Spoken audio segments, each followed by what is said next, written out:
struggling a lot actually in the beginning to join. So I will reschedule. I mean, I will put up a new link for tomorrow, which will be then used for the virtual practicals till the time we are on the virtual platform.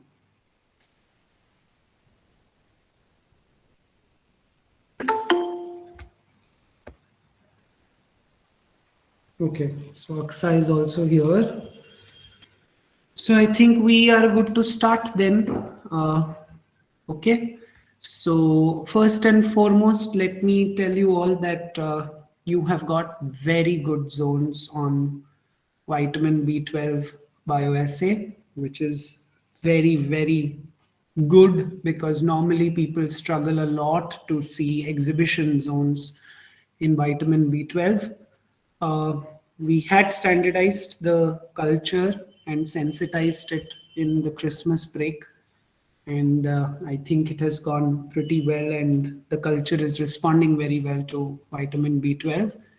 It's unfortunate that you are not able to see your plates in person, but we will be showing you the plates as we move ahead in our discussion today.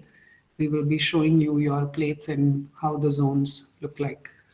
So, till then, we have a practical plan for today, which is about genomic DNA extraction from E. coli. So, we will be focusing on genomic DNA extraction. So, I'll just cast my screen and we can begin our discussion.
Okay, I'm sorry. There was a call and I was attending that. Uh, it's all a mess today. Just give me a minute. Yeah, so we will be discussing genomic DNA extraction today. I know that you would be thinking about why is this experiment coming up again, because we have spoken about genomic DNA extraction in SY practicals. Do you remember that? Do you remember which cells did you extract DNA from in SY? Anyone? Very Glial good. cells. Very good. Yes. So that time we focused on the DNA extraction from plant tissue, basically eukaryotic cells, for a basic reason that uh, you get an ample amount of DNA, and that extraction procedure also is very crude a methodology because you were making use of SDS and alcohol and you were extracting DNA in that process, right? So here in genomic DNA extraction, we are going to focus on extraction using a specific methodology wherein we are going to extract the genomic DNA from E. coli, that is from bacterial cells. Okay. Now, there are multiple methods for DNA extraction. This is very important for all of you to understand that DNA extraction is a process which is done in multiple ways. There are variety of ways in which you can do this. Most of the methodologies these days has been standardized, and there are very effective, efficient extraction kits that are available, wherein you can also extract the DNA on a solid phase, and then you can elute it out in a specific solvent. So these kits obviously are quite efficient if used and stored in a proper way. And majority of the molecular biology labs you will see are using these kits rather than going for a proper liquid-liquid extraction, which we are going to discuss today. Now, here what is very important for all of you to understand is that the methodology that we are discussing is also efficient. It's not that it's not a very effective process. It is a very skilled personnel to do this, because the prep of the reagents, the entire procedure, the protocol that you are going to follow, it needs to be followed step by step. हम कहीं पे भी यहाँ पर गलती करने की गुंजाइश कर ही नहीं सकते हैं, क्योंकि अगर छोटा सा भी मिस्टेक आपने यहाँ पर प्रेप में भी कर दिया अगर रिएजेंट के, तो आपको एक्सट्रैक्शन का जो एफिशिएंसी है वो काफी कम दिखाई देगा. Okay, so for this purpose you have to keep this in mind that you have to be very careful about the preparation and the step-by-step protocol. Okay, so let us begin with genomic DNA extraction from E. coli. As I told you that the procedure that we will be following is going to be a liquid DNA isolation. Okay, now we call it as liquid extraction for a basic purpose, that the reagents that you are going to make use of are all liquid based. Okay, and the sample from which you're going to carry out the extraction is also going to be a liquid, which is the E. coli cell suspension. Okay, now here the cells obviously first have to be broken, because until and unless you lyse open the cells, how are you going to extract the biomolecule out of it? Correct. So the first step is going to be lysis of the cells. And once you lyse open the cells, you very well know the critical factor involved is going to be that it's a mixture of all biomolecules that's going to come out of the cell, isn't it? It's going to be proteins, it's going to be all nucleic acids, it's going to be lipids, it's going to be carbs. All that is inside the cell is going to come out. Okay, so you have to keep this in mind, that you will have to make use of reagents which will separate the biomolecules specifically, which will segregate the biomolecules specifically. Okay, and here is where the two-phase extraction will work, wherein you are going to separate the biomolecules on the basis of their solubility in polar and non-polar solutions, right? So when you make use of two different solutions of extreme polarity, you know that they phase out, right? They phase out, they form two different layers.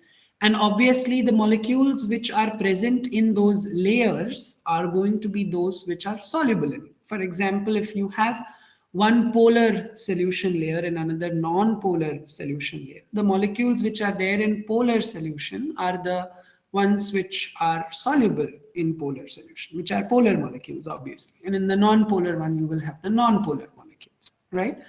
So DNA extraction also here is going to follow the solubility principles. Obviously, we will make use of certain other chemicals like detergents or proteinase K as well, for that matter. because we don't want any contaminating biomolecules. We want as pure DNA as possible to be extracted from the sample that we are working with. Okay, because you should understand this, that the purpose for which DNA is normally extracted is wherein you want to sequence the DNA, or you want to study a specific gene present in that genome. You want to amplify specific sections of the DNA by PCR, or you want to quantify the DNA, or you want to do restriction digestion and you want to study some aspects of it. So for all these purposes, we have to understand that pure DNA होना बहुत जरूरी है हाथ में.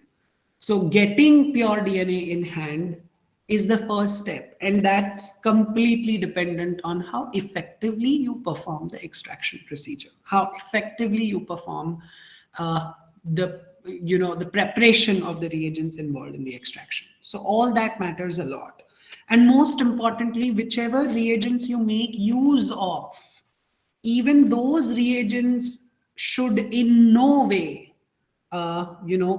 be present as contaminants in your final DNA sample that you get in hand. For example, if you are making use of some detergents, maybe like SDS or maybe like CTAB, you cannot afford to have remnants of it in the final sample. Okay, so you may have to run specific steps multiple times to ensure that you do not have any contaminants, you do not have any interfering agents in your sample. Okay, so that has to be specifically kept in mind. Now, the liquid extraction that we are talking about is going to be the phenol chloroform method. Now, the phenol chloroform method has been modified in several ways. Okay, and when I say several ways, I mean it, because there have been so many modifications since this protocol has been in practice that you will find a lot of variants which are being there, in the MolBio labs which are being used for the phenol chloroform extraction methods. Now, one of these modifications that we will focus on is going to be phenol chloroform isoamyl alcohol based separation. Isoamyl alcohol, it may happen that the journal very briefly mentions about it. Maybe in the protocol, it doesn't lay that much emphasis on isoamyl alcohol, but if you would have been here, I would have made you do this extraction using phenol chloroform and isoamyl alcohol also. Okay, because isoamyl alcohol has a very significant role to play, students, in ensuring that the DNA that you get is extra pure and you do not have any contaminating agents. How does that happen? We will focus on that as we go ahead. But as of now, I want you to understand why I am emphasizing on isoamyl alcohol, why I want you to incorporate isoamyl alcohol in your procedure, because that's always going to be an add-on to ensure that the DNA that you extract at the end of the process is pure. I hope you all will be noting the points, because after this, whatever we are going to discuss as a part of this experiment is very crucial. You will be asked questions in Viva about, the user. Why do we do this step? Why this reagent? ये questions बहुत common होते हैं Viva में.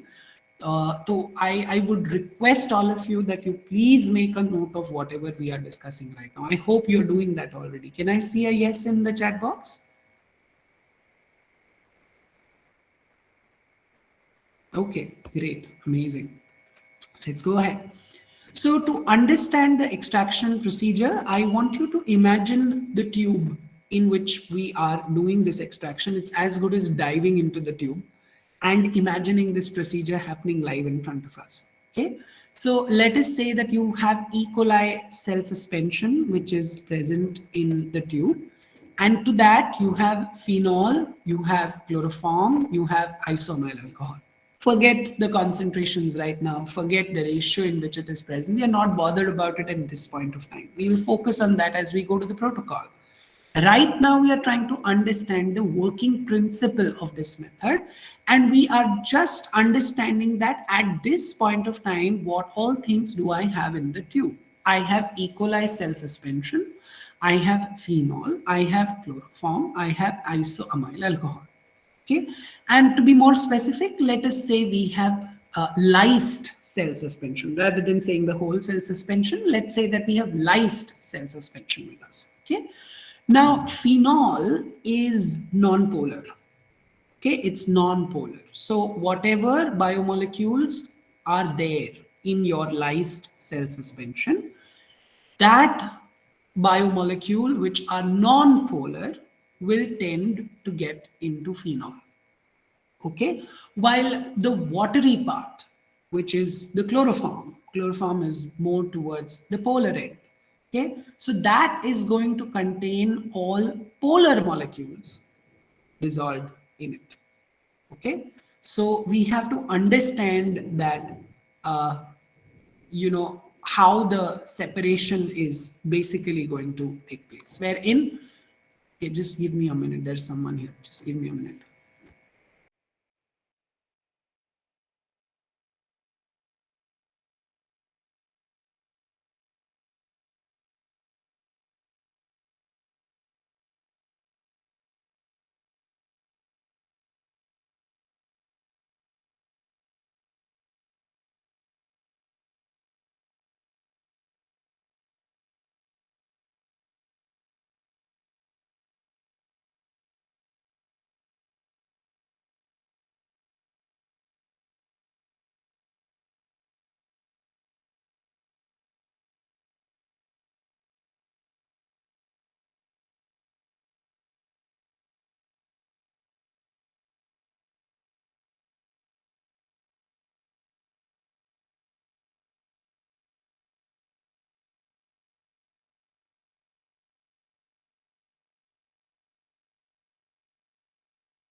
Okay, so what you have to understand over here is that phenol is denser, so it will occupy the base of the tube, while the aqueous layer will occupy the upper layer of the tube.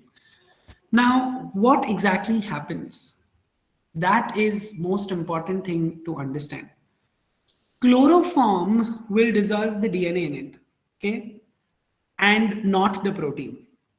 We have discussed about this even in phage assay, that why chloroform is preferred, because chloroform normally is known to digest lipids and can also dissolve the DNA or the nucleic acid, while phenol, it is responsible for digesting the protein, but it does not do that to the DNA. There is a risk of phenol harming the DNA. We will speak about that a little later. But at this point of time, what is important for us to understand that protein is going to go with the phenol, while DNA is going to go with the chloroform. Okay. Now I told you that already the phenol layer is at the bottom. The watery part, the chloroform part, is going to be at the top. So the watery part, the aqueous part, is what you're interested in, because that's going to contain the genomic DNA, while the lower part, the phenol part, has all the protein remnants present in it, the digested proteins present in it. Okay. Now, chloroform and isoamyl alcohol both are very significant chemicals in this process. Okay. Just a minute, students. Hello.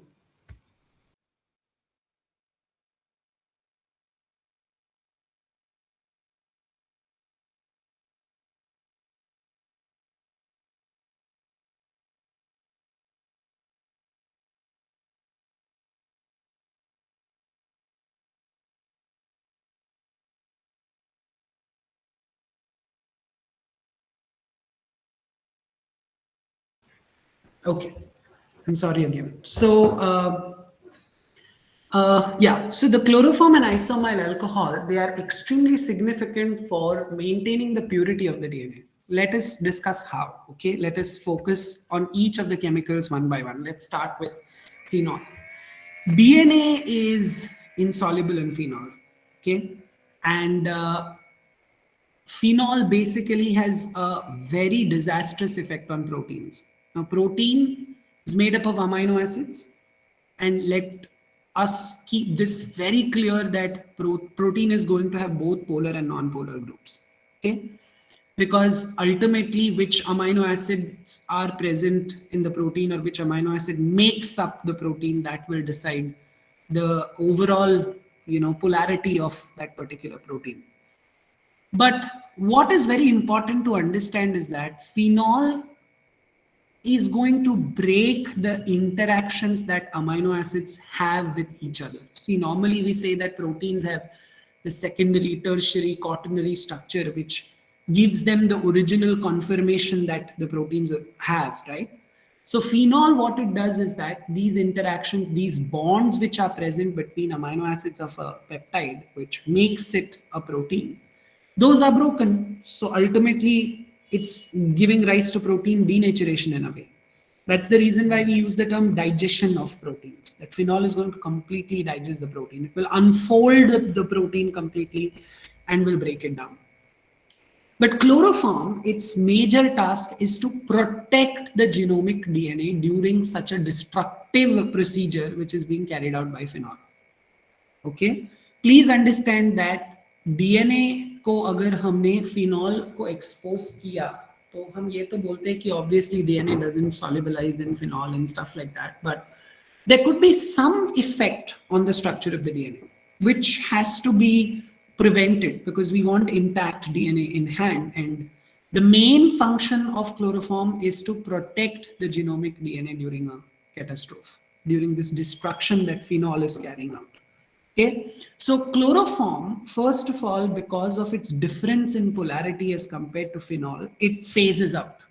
Okay, it forms a proper separation of the layers, wherein you can see that the aqueous phase, the chloroform phase is at the top, and the organic phase is at the base. So there's a proper separation which sees to it that DNA is kept far away from the phenol and DNA is well protected from the phenol because it has completely phased out. Okay, so that's the best part of it, that it's phasing it out and keeping it away from the dangerous solvents there, right? And chloroform on the other hand also denatures the lipid, so any lipid remnants present that can be destroyed, and you have just the pure DNA.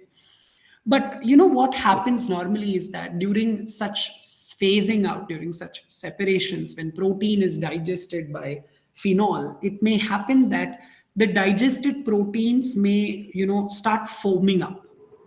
Okay, and जहां पर आपका aqueous face और organic face separate out होता है ना, वहां पे आपको सारा प्रोटीन्स जो डाइजेस्ट हो चुका है वो फोमिंग करते हुए दिखाई देगा, wherein you get a cloudy appearance at that interface of the aqueous phase and the organic phase. Now that is dangerous, because if these digested materials, if these precipitated denatured proteins are present between the two phases, there is a chance that it may end up contaminating the DNA present in the liquid phase, which means that whenever you take absorbance values at UV after the extraction is complete, you may see that you get reading at 280 nanometers, which indicates presence of impurities like proteins, right?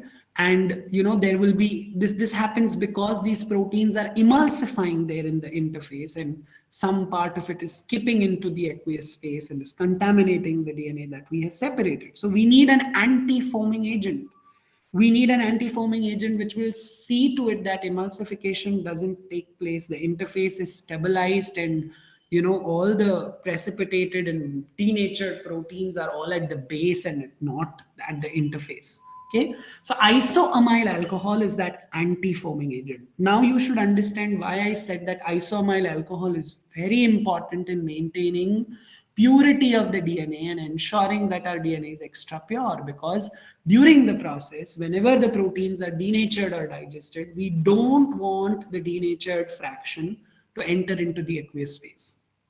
Okay, we don't want it to go and combine with the DNA and contaminate the DNA. That's the reason why we are ensuring that we use an anti-foaming agent like isoamyl alcohol, which will remove all the foaming and will see to it that our DNA fraction is not at all contaminated.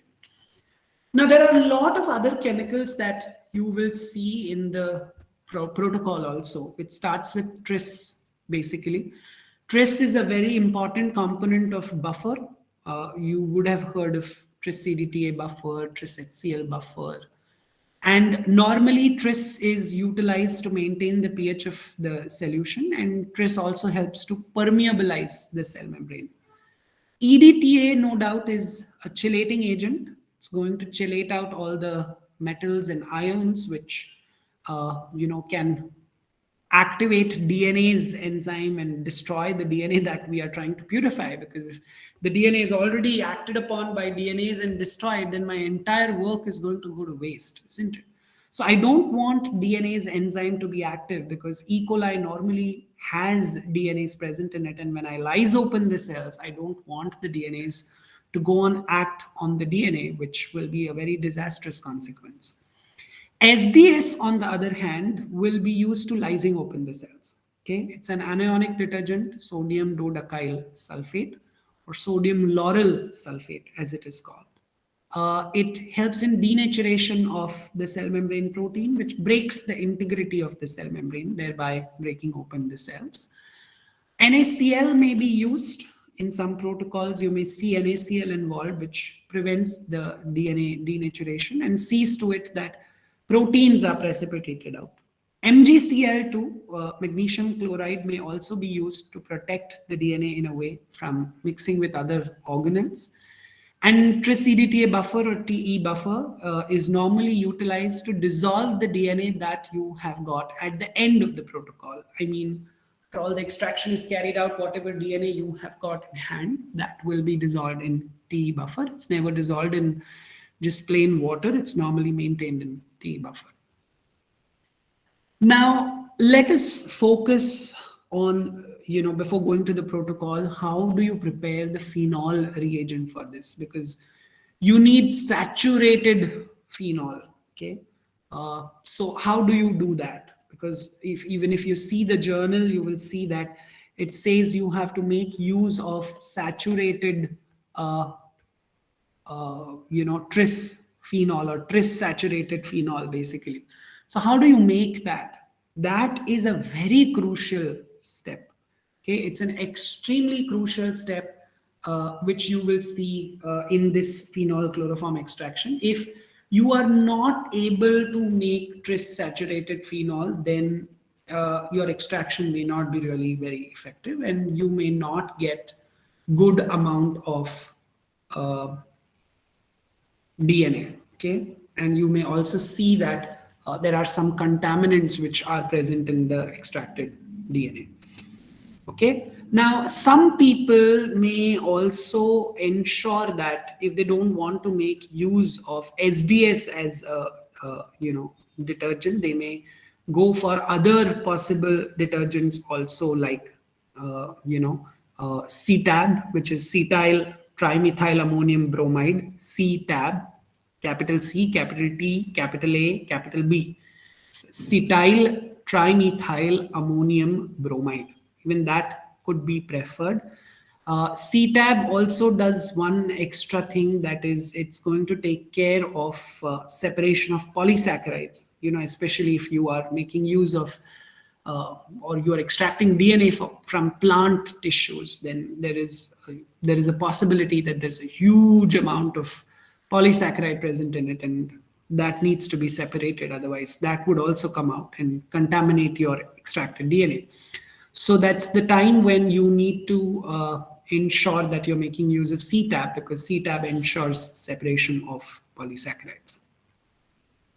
Now, let me tell you that when you make the tris saturated phenol. First and foremost, you get phenol in the form of crystals. Okay, they are present in the form of white crystals in brown bottle. Phenol normally is always available in brown bottle because it's light sensitive. And if it is exposed to light for a longer period of time, it gets photo oxidized, and you will see that the phenol changes color to orange. Okay, so if it is going from colorless to orange, it's an indication that this phenol has been photo oxidized and you cannot make use of it anymore, and you will have to discard that phenol bottle and you will have to order a new one. So to avoid any auto oxidation from taking place, we always ensure that the phenol crystals are kept either in freezer, or you can also maintain it at 4 degrees, it's not a problem. But you will see that most of the labs prefer keeping it in deep freezer.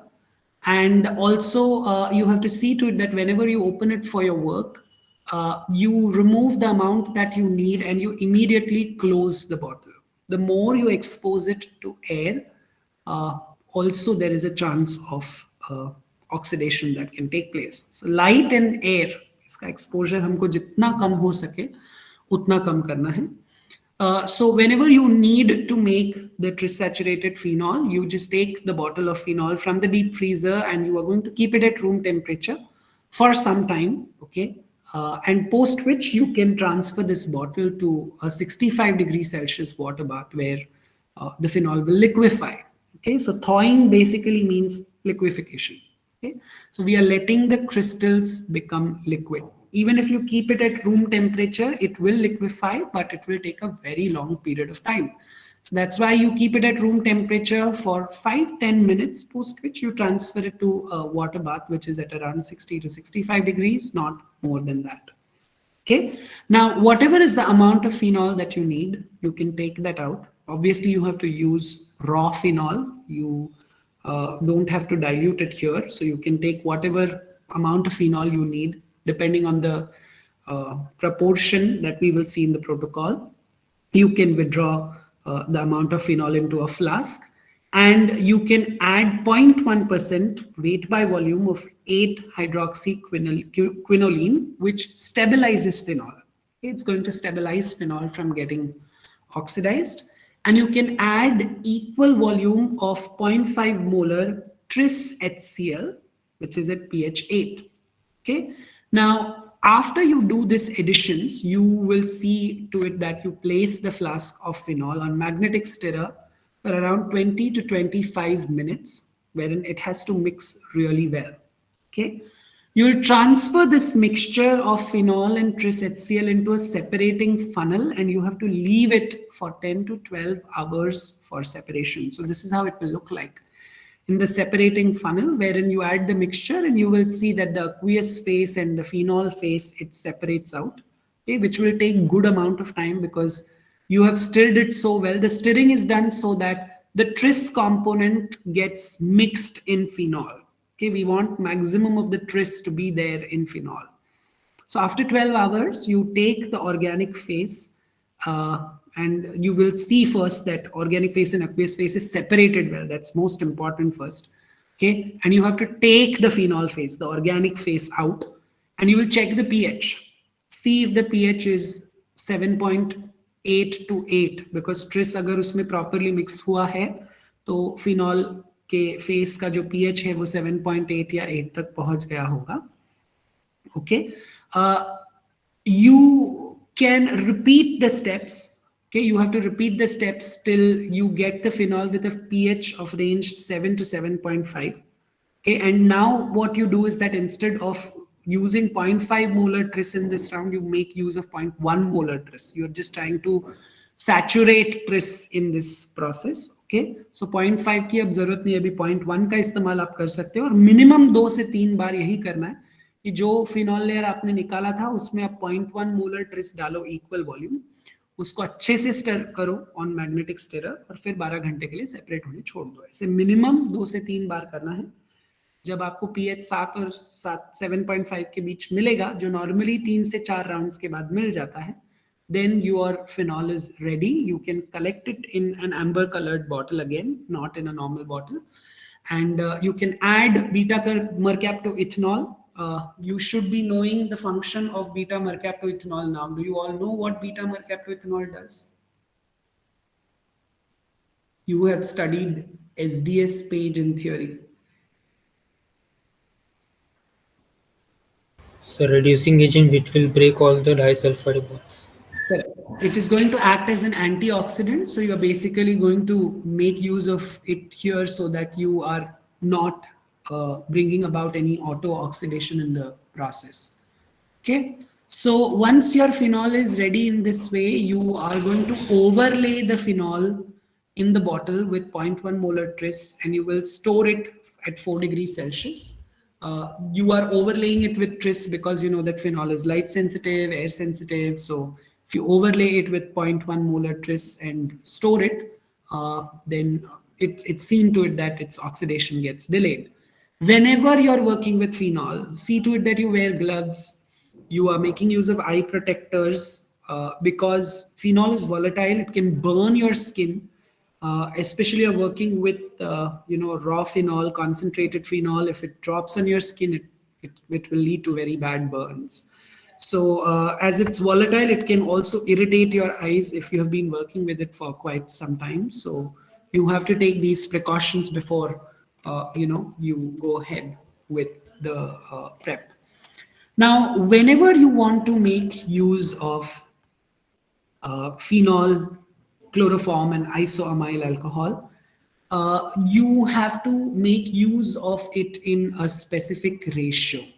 Okay, so that is the most important part, that the ratio in which you are going to make use of it, that has to be appropriate. So I will tell you what the ratio of it is. So phenol is to chloroform is to isoamyl alcohol is what the ratio is going to be in. So you will write it like that: phenol is to chloroform is to isoamyl alcohol. Okay, so the ratio in which it is going to be needed is 25 is to 24 is to 1.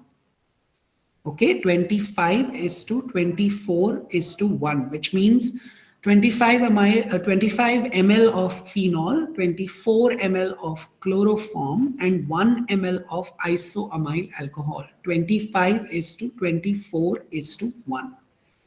That's the ratio in which you should be preparing. So यहाँ पे जो 25 ml phenol का आप इस्तेमाल कर रहे हो, वो ट्रिस सैचुरेटेड फिनॉल होगा जो आपने इतने मेहनत से बना के एम्बर बॉटल में स्टोर किया. So you have to see to it that you are using that saturated phenol only.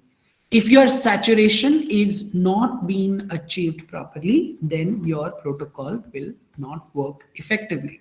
Okay, you will see to it that you are preparing it in that specific format only, because if you fail to do that, the extraction process is not going to be efficient. The extraction process will fail. Okay, so that point you will have to keep in mind whenever you are doing the prep. Now let's look at the protocol. Okay, so for that I will show you your journal only. You all any which ways have your journal, but I'll cast the screen. We'll see how the work is done. So first and foremost, the prep thing is that one day before, you need to inoculate E. coli in luria broth. Okay, or you can also grow it on slants, whatever is preferable. So it is mostly broth based extraction which is preferable, so you can grow it in luria broth for 24 hours, and you transfer around 1.5 ml of this 24-hour-old E. coli in an Eppendorf tube. Okay, you will spin it at 10,000 rpm for 5 minutes so that all the cells will settle down and will form a pellet. Supernatant you can discard. You're not interested in the supernatant. Okay, you can discard the supernatant, and you see to it that all the supernatant goes out by draining it well on a tissue paper. You'll resuspend the pellet in 4.6 4.67 ml होना चाहिए वो actually of TE buffer. Okay, you have to suspend it well such that it mixes well. Ideally 4.67 is a very weird number. You can do it in 4.5 ml of TE buffer and mix it well. You can add 30% SDS to this. You can add 1 ml of it, and you can also add 0.3 ml of 20 mg per ml proteinase K. Now, why are we adding SDS and proteinase K? The reason is that we want to permeabilize the cell over here. SDS is going to ensure that the cell membrane integrity is destroyed. Proteinase will ensure that whatever proteins are there, they are destroyed. You can mix it, you can keep it for incubation at 37 degrees Celsius for 1 hour. Okay, so that the cell membrane is broken, the DNA is coming out. Now, once this incubation is complete, you will add equal volume of phenol or chloroform to it. You will mix it well, okay, by inverting the tube, the Eppendorf tube between your fingers. You can close the cap of the Eppendorf, invert the tube well, okay, and you will mix it well such that the phases are completely mixed. Okay, now here you can add either, in the first stage, you can add just phenol. You don't have to introduce chloroform, because some people feel that once you add just phenol, the proteins are all acted upon and it is digested. And in the second round, you add phenol and chloroform together. And in the third round, you add phenol, chloroform, and isoamyl alcohol together. Okay so सबसे पहले अगर समझो आपने सिर्फ phenol transfer किया है उसमें, so you are going to spin that tube at 8000 rpm for 5 minutes. Okay, post which you are going to see to it that the upper aqueous layer is transferred into a new tube, and here now you can add phenol and chloroform mixture. पहले इसमें सिर्फ phenol डाला था, अभी phenol chloroform का mixture डाल रहे हो. You mix it well, you spin it again, and again you see to it that you are transferring the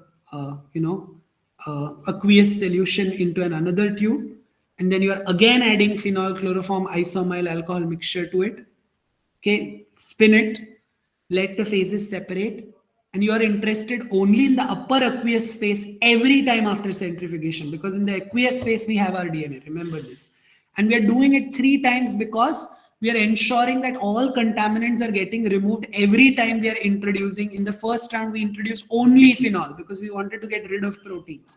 Then we added phenol and chloroform so that phase separation can take place. Then we added phenol, chloroform, isoamyl alcohol so that any remnant protein that is there, the antifoaming agent will push it into the organic layer, and what you have in the aqueous phase is just the pure DNA.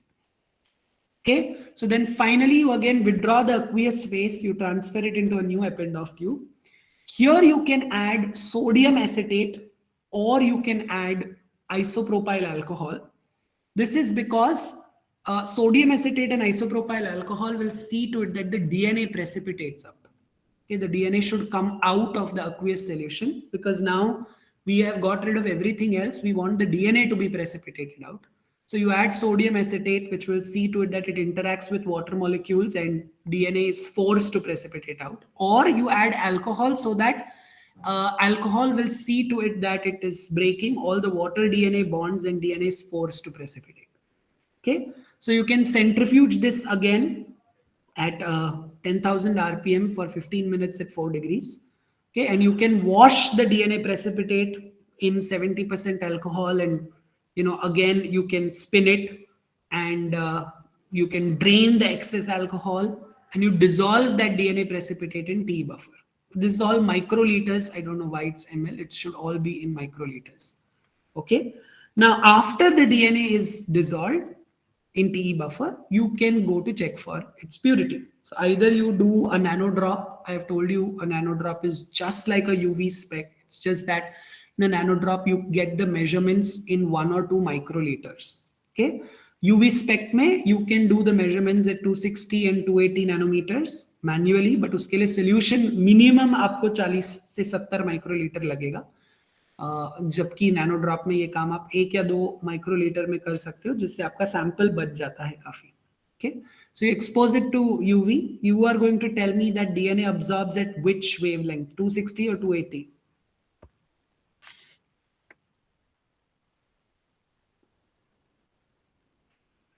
Yes, 260. which component of DNA absorbs at 260?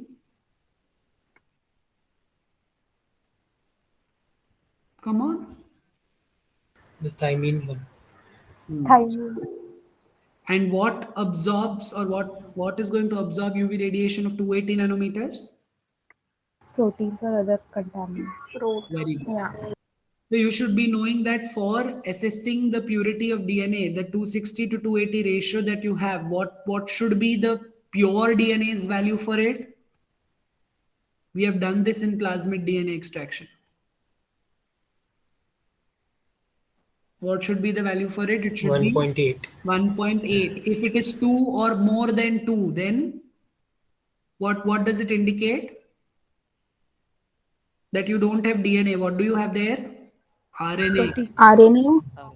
RNA, right? 2 or more than 2 is normally for RNA. And if you get values 1.8 से कम अगर आपको value आ रहे हैं, तो that is an indication that you have impurities like proteins present there.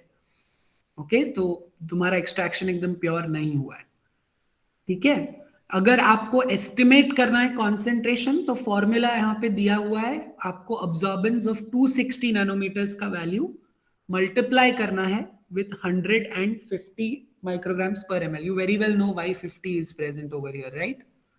Why is 50 normally used in, this is all done in fifth sem. So you have to tell me why 50 is used. What does factor 50 indicate?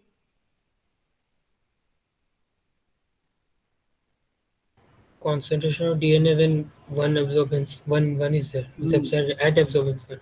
So when you have a value of absorbance as 1 at 260 nanometers, it's equivalent to 50 micrograms per ml of DNA. Okay, that's why you're multiplying it with 50 micrograms per ml. So that gives you the concentration. Okay, so this is the protocol. अब सबसे मजेदार चीज क्या है पता है? हमारे एक एल्यूमनस ने हमको सजेस्ट किया था कि जब भी आप डीएनए एक्सट्रैक्शन करो, तो फिनॉल क्लोरोफॉर्म तो करो ही, लेकिन उसके साथ एक और मेथोडोलॉजी है जो क्रूड तरीका है बट इफेक्टिवली आपको डीएनए एक्सट्रैक्ट करने में मदद करता है, और आप बहुत ही आसानी से डीएनए को एक्सट्रैक्ट होते हुए देख भी सकते हो. Okay, so I will show you that methodology today in the practicals, what the crude methodology is. Okay, but before that, let me show you a small video on phenol chloroform based extraction, and then we will show you the crude method that can be done. If you want to just show extraction of DNA, and you want to visualize it. Okay, so just give me a minute. I'll just play the phenol chloroform video, and then once that is done, we will switch to the demonstration of how the crude method in the lab is done. Okay.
मैं help करूँ? Okay, so you will have to give me 10 minutes to assemble things because there is fumigation going on in the department, sanitization basically. So can you give me 10 minutes to assemble things? Till then you can probably take a 10 minutes break. Is that okay with everyone? Yes, sir. Yes, sir. हाँ, Yes, sir. 10 minute बाद हम यहाँ वापस आते हैं 12-1 तक, ठीक है? तो तुम लोग चाहे तो क्विट भी कर सकते हो, यही रुक भी सकते हो, तुम्हारे ऊपर है। हाँ, ठीक है, मुझे 10 मिनट्स दो। I will assemble everything in one place because labs पूरा सैनिटाइज हो रहा है, तो I will have to get things in the instrumentation room and I will show it too. ठीक है, चलो 10 मिनट्स।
ये आज तुमको टीवाई लेक्चर्स किस किसने लिया सुबह? टीवाईस? Akifa ma'am and Tupe sir. First lecture में कोई आया ही नहीं सर। First lecture? कोई नहीं आया। तुमको बताया गया था फर्स्ट लेक्चर को नहीं है करके? नहीं सर। तो तुम लोगों ने किसी को मैसेज भी नहीं किया? So like we were waiting. Like I had a lot of connectivity issues, so I was Arvind, for next few days, as Nikita is unwell, please take this responsibility, huh? That if there is no one, please contact either of us. You can message me or Nitin sir. Yes, Okay? sir. Yes, sir. And tomorrow morning 7:45 lecture I will be taking on Thursday. Okay, sir.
Okay, so everything is set.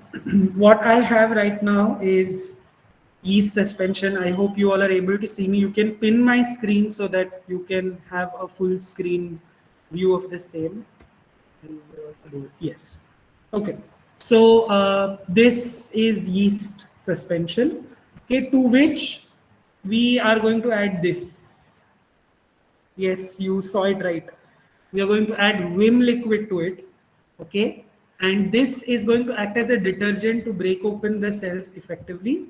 So we are going to put straight 1 to 2 drops of it. Okay, and it's on the sides of the tube, just mix it well such that the detergent is mixing with your cell suspension. Okay, and then you mix it well.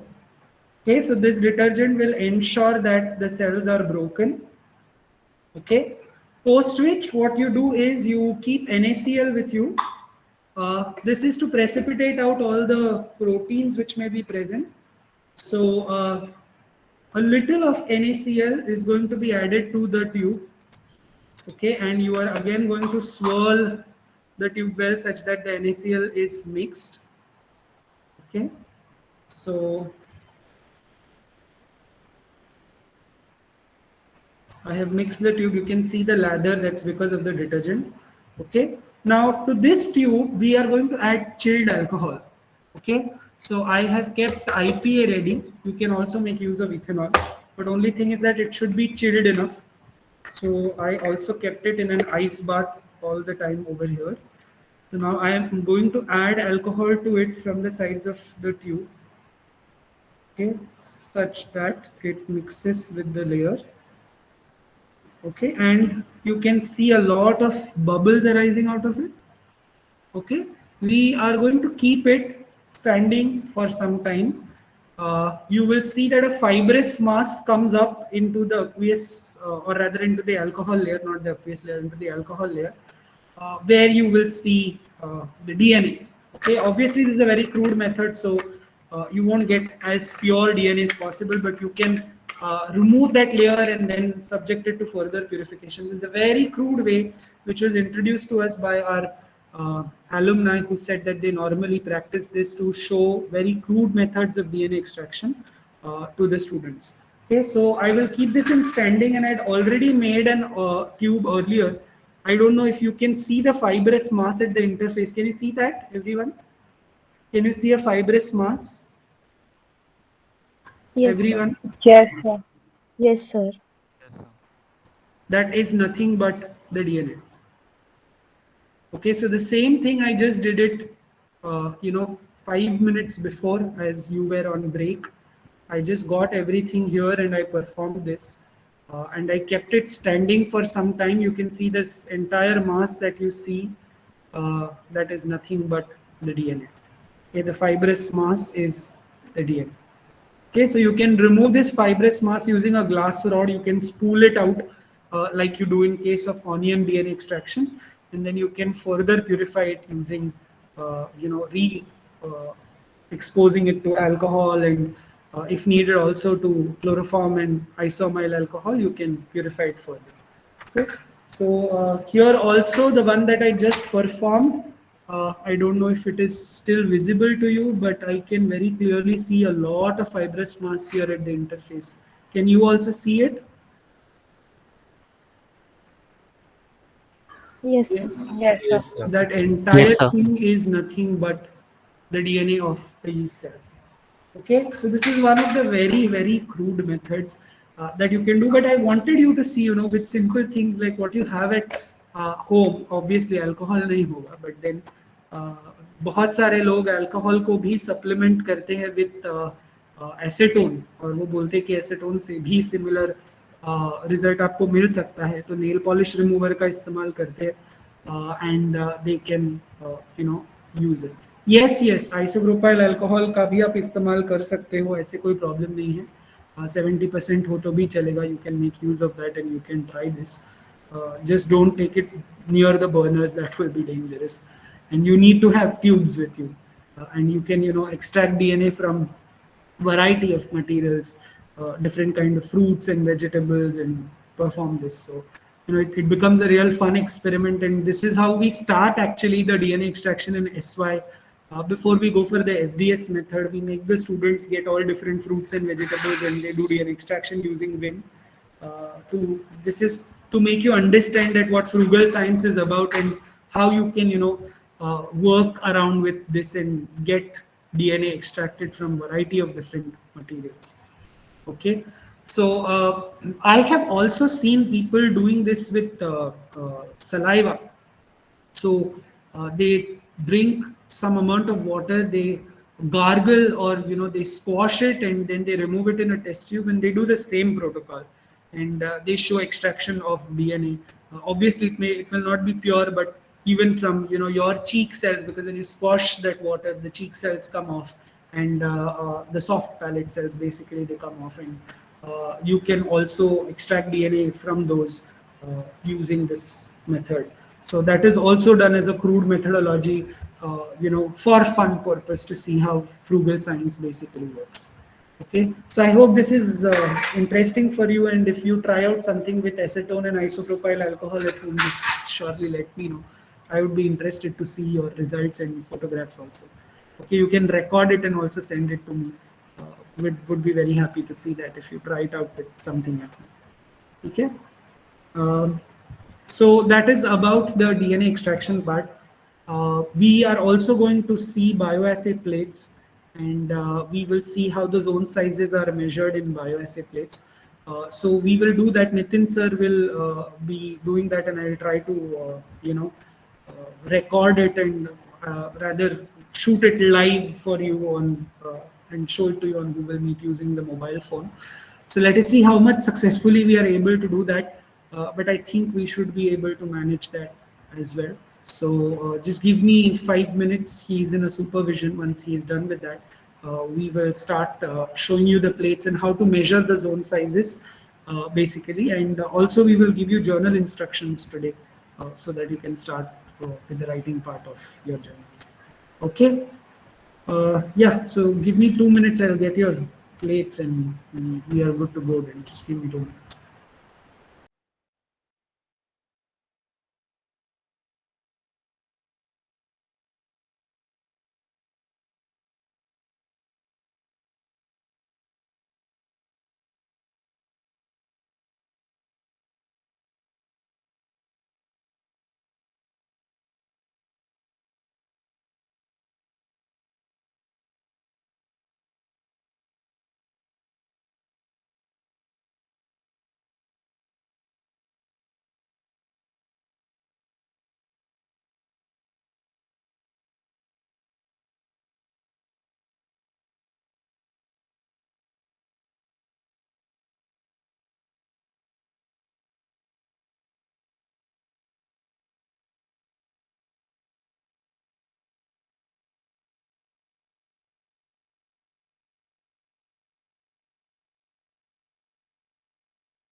Hello.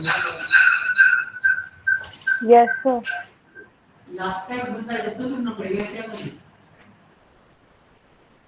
तो 2 into office करके मैं डाला है, इसके बाद मैं जाता हूँ लास्ट पे लिखता हूँ उसके बाद. Okay, can you all see the zone? Yes, sir. I hope you understand the difference of an exhibition and inhibition zone now. This is an exhibition assay, right? Why do we call it as an exhibition assay? Can you tell me? It is showing growth. Yes. Why do you call it as an exhibition assay? It is going to show you growth. Growth will be observed. Exactly, because when you do a bioassay of an antibiotic, you will see that the organism's growth is inhibited. So you get a clearance zone, which we call as inhibition zones, correct?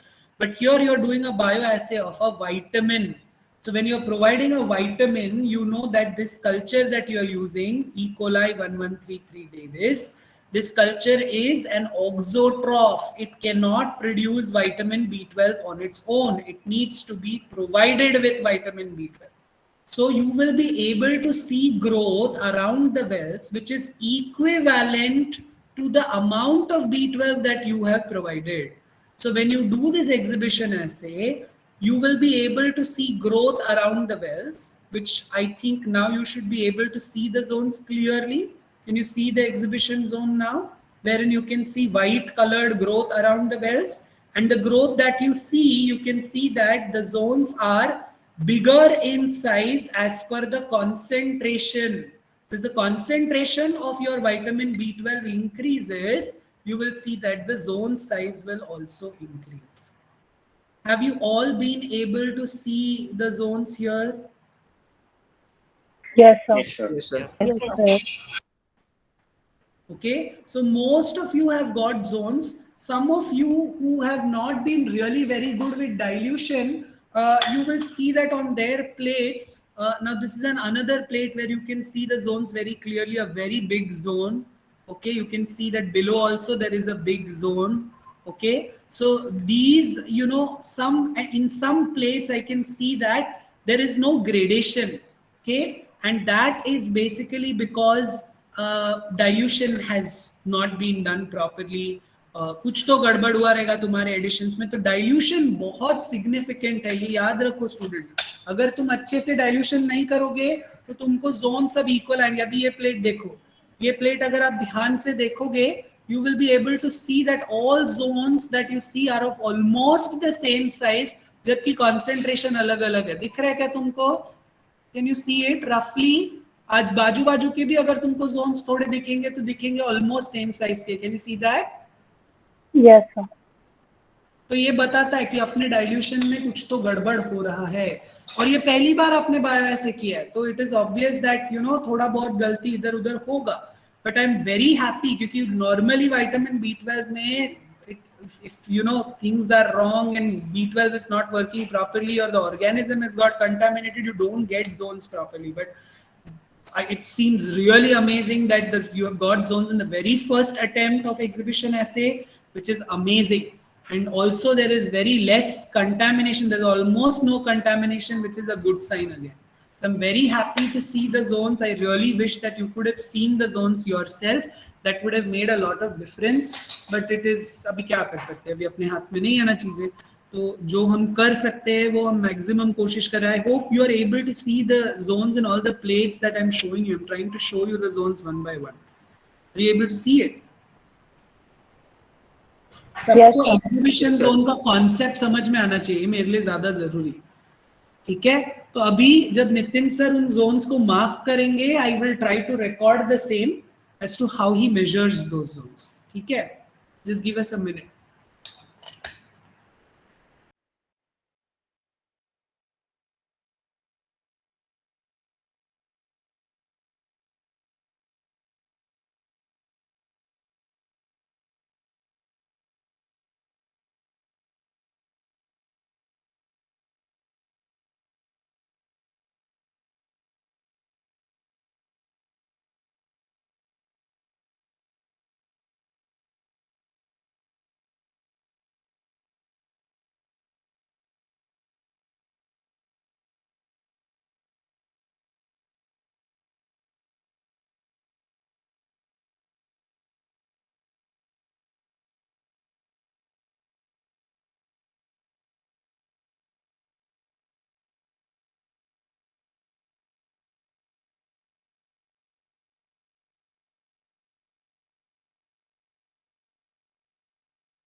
Okay, I'm trying another method to show you the zones. Tell me if this is much clearer to you, right? Yes, sir. Yes, sir. Yes, sir. Yes, sir. Can you all see now the exhibition zones? Okay, so again slide you should check, huh? Always. Always keep this habit of checking it again slide. I was really careful of how I will record it, but now I think it works better. So I hope you all can see. ठीक है, अभी हम marking पे ध्यान देते हैं, कैसे वो जोन्स मार्क करना है और मेजर करना है.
Yes, good afternoon, students. Can you hear me clearly? Good afternoon, sir. Yes, sir. Yes. So yes, I was in supervision, and that's why I'm just continuing the practical a little bit late with you. But obviously, already we are done with the one session of extraction of a DNA, and now we are continuing with the biopsy. Okay. So hope you might have already seen the zone of inhibition at least in your previous semester. That is for AST, right? Yes, sir. Yes, sir. Yes. So can anyone just tell me about the basic steps which are supposed to be followed once you are going to measure down the zone of exhibition or zone of inhibition on your plate?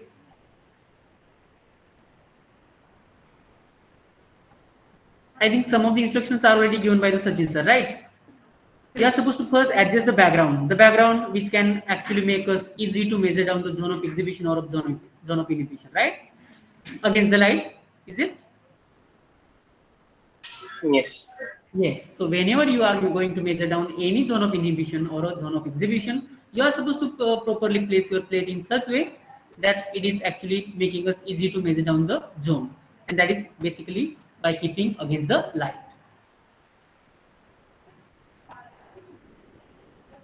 Are you able to see it? Yes or no? If no, then please let us know. Yes, Yes, sir. sir. It's visible. So Okay. like it was visible before, when Sorry. you're holding it against the light. Now is it Yes, sir. better? Now it's visible. Yes, sir. Yes, sir. Okay. So by taking a marker, you are supposed to mark at diametrically. Okay. And as it was already instructed to you in last semester, you are supposed to take two diameter readings for a single zone of exhibition or a zone of inhibition. Okay. Right now, I am going to say only zone of exhibition. That is, we are going to stick to only the bioassay of vitamin B12. Okay. So whatever instructions so far I have given, these were in a general. These were basically for both types of not recording observations, whether it is zone of exhibition or zone of inhibition. But now we are going to stick to the only zone of exhibition, that is strictly dealing to the bias of vitamin B12 only. Okay. So as you are getting your plate, you are supposed to observe against the light, and you are supposed to mark the zone of exhibition in such way that you are making mark at the diametrical points. Okay. So at the periphery you are supposed to mark, and then you are supposed to measure the diameter of the zone of exhibition.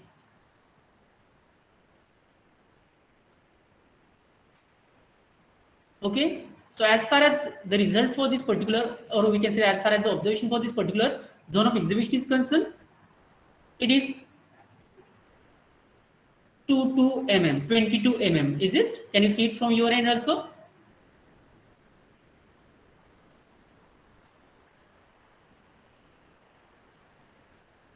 Can you see it? Just give me any response. Yes, Yes, sir. sir. Yes, sir. Oh, so this is 22 mm. Never write in a centimeter. Okay, it is 2.2 actually, but it is supposed to be mentioned in mm. Okay, so 22 mm in one direction, one diameter, and then you are supposed to logically take another reading for the diameter of zone of exhibition, which is somewhat we can say perpendicular to the previous line of a diameter, so that we are getting the duplicate observations, that is for valid results. Okay, it is almost, yes, it is also 2 mm, that is 22 mm. Can you get it? Yes. Yes, sir. So whoever has done it actually has prepared the well so well, so that he can get the diameter of zone of exhibition in both of the direction at the same, that is the 22 mm only. Okay. If there is any fluctuation while preparation of a well or a bore, obviously you are supposed to get little fluctuation in a diameter length. Okay. But right now these are 22 mm for the both sides, means well is also being prepared well. Okay.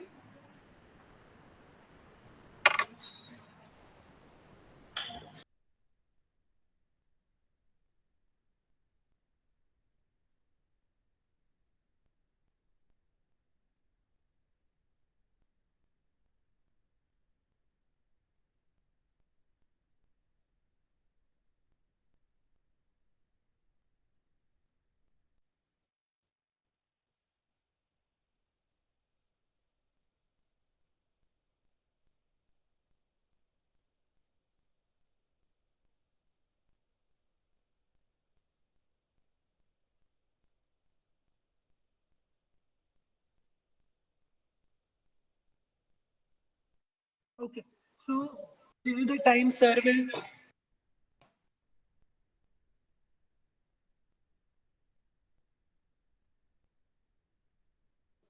till the time sir is showing you how to make a table and note down your zone diameters, there are some very important points to remember. Whenever you are doing vitamin B12 bioassay, please remember that many a times, until and unless you place your plate directly in front of light, you may not be able to see the zones very clearly. Okay, because here the exhibition zone basically is nothing but the growth of organisms. So there are several parameters which can hamper it, like incubation temperature was properly maintained throughout incubation or not, is the media good enough there. Okay, there are several parameters which can influence the growth of organism. So hence you should properly hold your plate against light and you should see if you are able to see the zones there also. कई बार बच्चे गलती करते हैं कि वो plate को पकड़ते ही नहीं है लाइट के अगेंस्ट और बोलते हैं अरे मुझे तो कुछ नहीं आया, जबकि अगर आप लाइट के अगेंस्ट देखोगे तो जोन्स बहुत क्लियरली नजर आते हैं. तो जब आप उसके एजेस मार्क करोगे with the marker, you should see to it that you are marking the edges when you hold the plate against light like sir did. Okay, once you mark the edges properly, then you can measure it using the scale by keeping that plate on the table also. That's completely fine. Okay, but while you mark the edges, you have to see to it that you are being very, very careful and you are holding the plate against light. Another important thing that you have to remember is that many a times if you have done some error, you have spilled something and you know the one side of the zone has become extended, ऐसे होता है. अभी कुछ plates में ऐसा हमने देखा है कि जहां पर एडिशन करते वक्त किसी से तो एक बूंद गिर गया है प्लेट पे, तो वो बीच में बराबर इकोलाई का ग्रोथ आया क्योंकि वहां पे B12 गिर गया ना, तो पकड़ में आ जाता है कि तुमने वहां पे स्पिल किया हुआ है. Okay, like Nitin sir very correctly said when I showed him that plate and told him about it, he said that microorganisms never cheat. Okay, so that's the thing, that if you make any spillage there, it will be very clearly visible to us because the organism will grow there because you spilled vitamin B12 there. Okay, so you have to be very, very careful when you do the performing part. कई बार ये spillage well के इधर ही होता है तो zone एकदम disfigured आएगा. तो ऐसे में आपको एटलीस्ट एक जोन डायमीटर तो मेजर करने जैसा होना चाहिए. अगर दोनों नहीं मेजर कर पाते हो तो एटलीस्ट एक तो मेजरेबल होना चाहिए. जैसे एएसटी के वक्त भी हमने ये डिस्कस किया था, बराबर. तो वो आपको देखना है कि you have at least one zone diameter which is measurable, which you can record. Okay, remember that always the average values of both the zone diameter is going to be used. Okay, तो जो भी concentration के लिए आपने दो values note किए हैं उसका एवरेज लेना पड़ेगा. अभी जैसे सर ने जो दिखा उसमें 22 था तो एवरेज 22 ही रहेगा. लेकिन अगर वो 22-20 होता है, 22-21 होता तो आपको वहां पे एवरेज कैलकुलेट करके लिखना पड़ेगा. Okay, so you have to be careful. कई बार अगर आप एक ही जोन डायमीटर मेजर कर सकते हो, दूसरा नहीं मेजर कर सकते, तो फिर बाद में एवरेज का सवाल ही नहीं आता. जो एक मेजर किया वही वैल्यू आपको वहां पे वैसे के वैसे लिखना होगा. Okay, are you understanding these points, everyone? Yes, sir.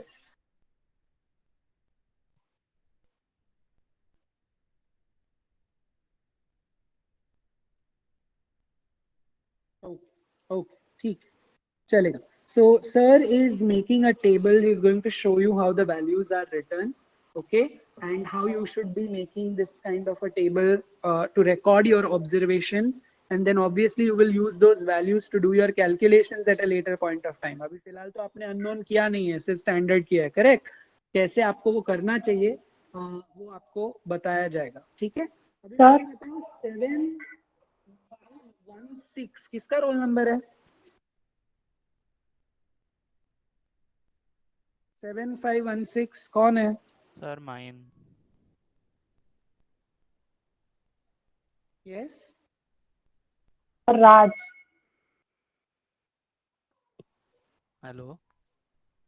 Anjana, you are 7516. No sir. No, sir, it's Raj. Where did you write your roll number? Do you know that? Sir, on that those concentration there only.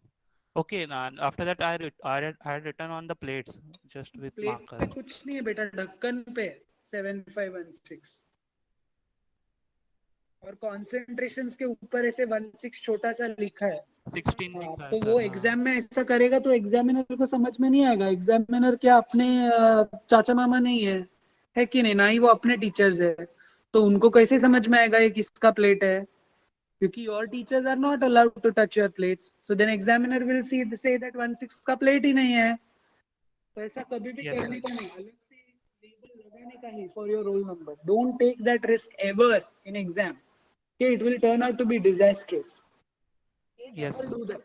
Many people have written things on the lid. Never do that. Okay, तुम lid पे concentrations लिख रहे हो, which is useless. What is the use of it? बहुत लोगों के boring में fault है. Okay, plate फट रहा है bore करते वक्त. ठीक है? So what we are going to do is हम लोग ना photographs लेंगे and we will send the photographs to either I will upload it everything on Drive, and then you see you look for your roll number and search for the plates so that you're at least able to see your plates. Okay? Okay?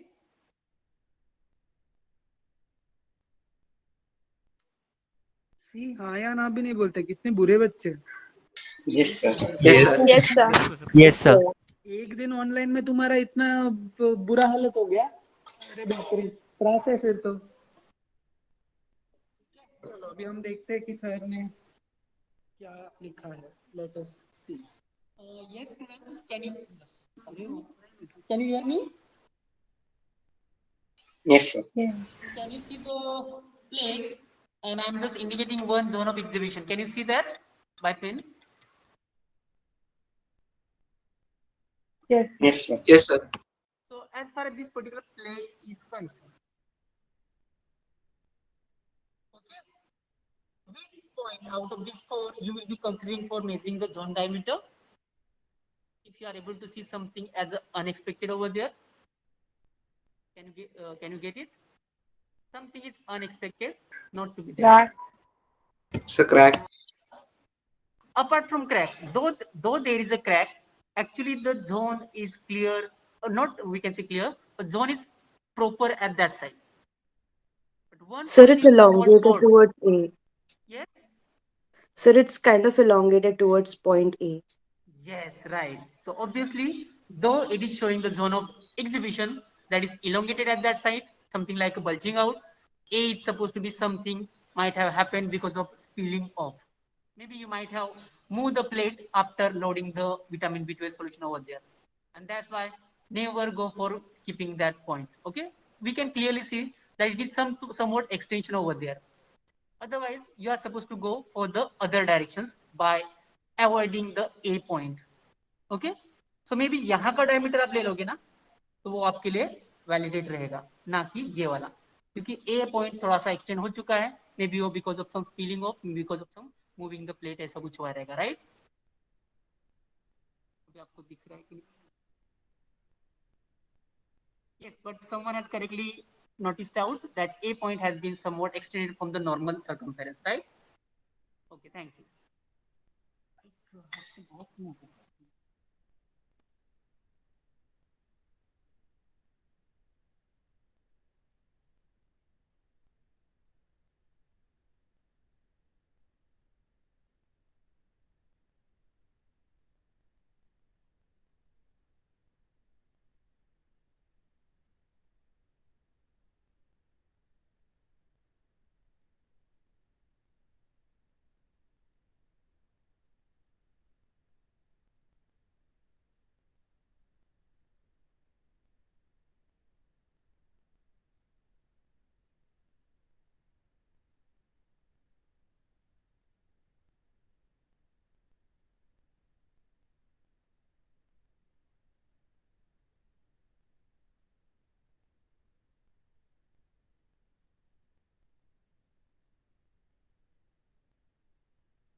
As far as the two plates are concerned, I think roll number 7517. Where is that? Actually, I have recorded these readings from that particular two plates. Here you can see these are the average values, okay? Which means I have recorded the length, or we can see the diameter of zone of exhibition in two appropriate directions, and this value I have got from that particular measurement, okay? So 19 plus 19 means both of the directions are showing the same length of a diameter, and that's why average value is also 19 mm. Same way I have recorded the zone of diameter for all of these zone of exhibitions, and then I have noted down their respective values as a zone 1 and zone 2 diameter, and then I have taken average values and these are written over here. Okay, as you see from the first point, which is corresponding to the concentration of vitamin B12 as a 0.02 mcg per ml, there is a zone of exhibition having 19 mm, and then we are getting the increase in a concentration also, and there is also gradual increase in a zone diameter also, which means this particular bioassay has worked properly, it has worked very well. Okay, if you find any misgradation, or we can say any point having higher value for the zone of diameter with corresponding to the concentration of vitamin B12, which means it is supposed to be because of some of the errors. Okay, but as far as these particular observations are concerned for that particular student, you can see as the concentration of vitamin B12 is getting increasing, also there is an increase in a diameter of a zone of a exhibition. Okay, Are you all able to see the values? Yes, sir. screenshot from your Yes, end. sir. If you want, you can take a screenshot. Okay, I'm just reading, or I'm just dictating out the titles. Diameter of zone of exhibition in mm. Okay, this is the average values, and these are the measurement for zone of diameter for two different directions. And this is the vitamin B12 concentration. Unit mcg per So ml. Okay. normally when you make this table, you will have four columns. Column 1 will be concentration. Column 2 will be zone diameter 1. Column 3 will be zone diameter 2. And column 4 will be average zone diameter. Okay, all zone diameters are in millimeter. So you should write that unit in the heading of the column. That zone diameter 1 in millimeters, zone diameter 2 in millimeters, average zone diameter in millimeters. Okay. And please mention the incubation condition at the top of the observation table, which is always important. Okay, that is the temperature and time.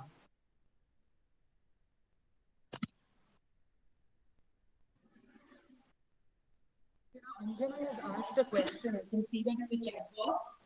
That while taking the diameter as zone of exhibition, shouldn't we exclude the diameter of the well from it? A very good question, but Anjana, I have a cross question for you. Do you think that what would be the case in case of AST where you used to place this? Do you Sorry, add that. do you exclude out that zone? No, sir. No. So please understand क्यों नहीं हम exclude out करते? क्योंकि जहां पे आप AST में disc place करते हो उसके नीचे भी अगार है जहां पर ग्रोथ आने वाला है, और वो जगह वो होगा जहां पर सबसे ज्यादा कॉन्सेंट्रेशन होगा of that particular antimicrobial agent. Do you agree? Yes, sir. हाँ, तो वहां पे इनहिबिशन आना ही है. सेम चीज यहाँ पर वेल के एस्पेक्ट में भी अप्लाई होगा कि सबसे ज्यादा concentration of your exhibitory agent over here, which is vitamin B12, is going to be at that center where you load it, isn't it? And as you diffuse, the concentration goes on reducing. Do you agree? Yes, sir. So don't you think that it is important for us to include the well also? Yes, sir. Makes sense. समझा क्या Anjana? Yes, sir. Yeah. Okay.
Okay, so what we will do is we saw that we have got some messages from students saying that their journals are here in the department. So now I have to first talk to Varsha ma'am about it, and so we will decide and give you journal instructions tomorrow accordingly. Okay? आज का सब part clear है तुम लोग को? Yes, sir. Yes, sir. Yes, sir. Yes. Yes, sir. चलो. Yes, Sir. sir. Okay, then we will stop Sachin, for sir. today. We will stop here. Sir, Yes, bolo. sir, could you please upload today's PPT of phenol extraction? Yes. Phenol wala na? Yes, sir. I'll do that. Don't worry. Thank you, sir. ठीक है? चलो. Okay, take care everyone and see you all tomorrow. Okay, the practicals start at 10:45, so please see to it that you join on time. And I will share a new link for tomorrow, but I'll do that in the morning only. I'll not send it to you today. I will send it to you tomorrow. So that link will be a recurring link, and that is what you will follow for the rest of the practical sessions. Okay? Yes, sir. Yes, sir. Yes, sir. Chalo, take care everyone. See you all tomorrow. Thank you, sir. Thank you, sir. Thank you, sir. Yes, sir.